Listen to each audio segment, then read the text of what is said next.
Security situation in Afghanistan further now with Obaidullah Bahir, who's a lecturer of peace and conflict mediation at Cardan University, and his vice Skype also from Kabul. Thank you for being with us, sir. So this increase in violence in Afghanistan is coming at a time when there's a renewed international push for peace.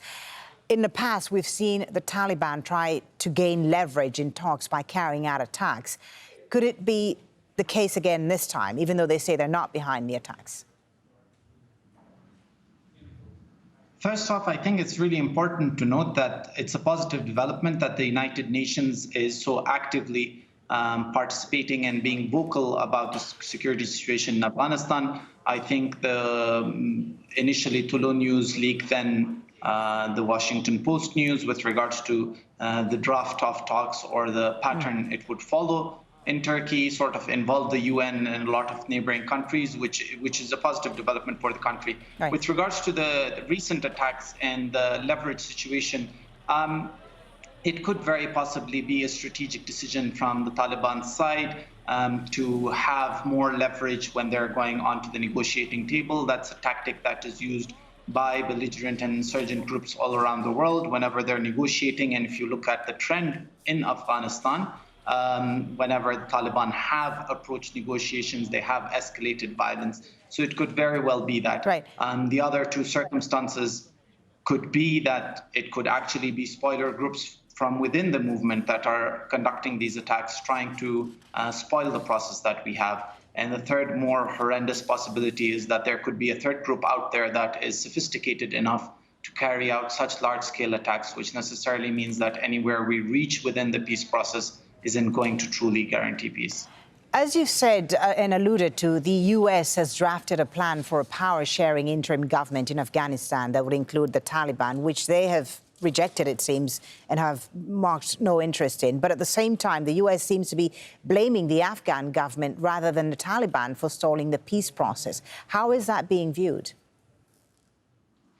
Again, I think this sometimes becomes a self-fulfilling prophecy. We need to understand that the Trump administration, to get a political win out of Afghanistan, sort of hastened through this whole process, which necessarily led to the sidelining of the current Afghan administration. And then whatever they did after that was all existential to them. Again, with a government or an insurgent group like the Taliban, who are already acting as a government in waiting, they're a government that have been removed and are fighting to come back into power. There's always going to be a competition of legitimacy.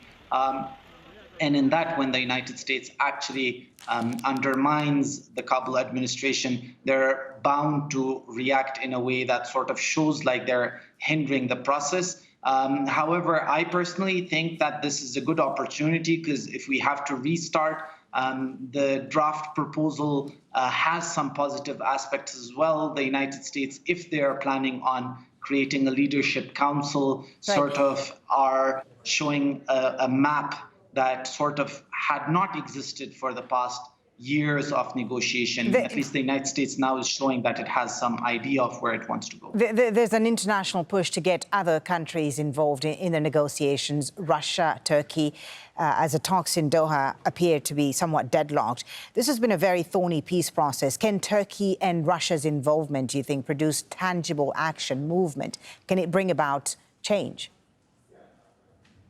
Whenever an insurgency or an internal conflict is internationalized, it presents opportunities and problems. One of the opportunities that the internationalization brings is it sort of creates an opportunity for mediators to get involved. And there's always an opportunity and a time to turn sponsor states into actual mediators within the process.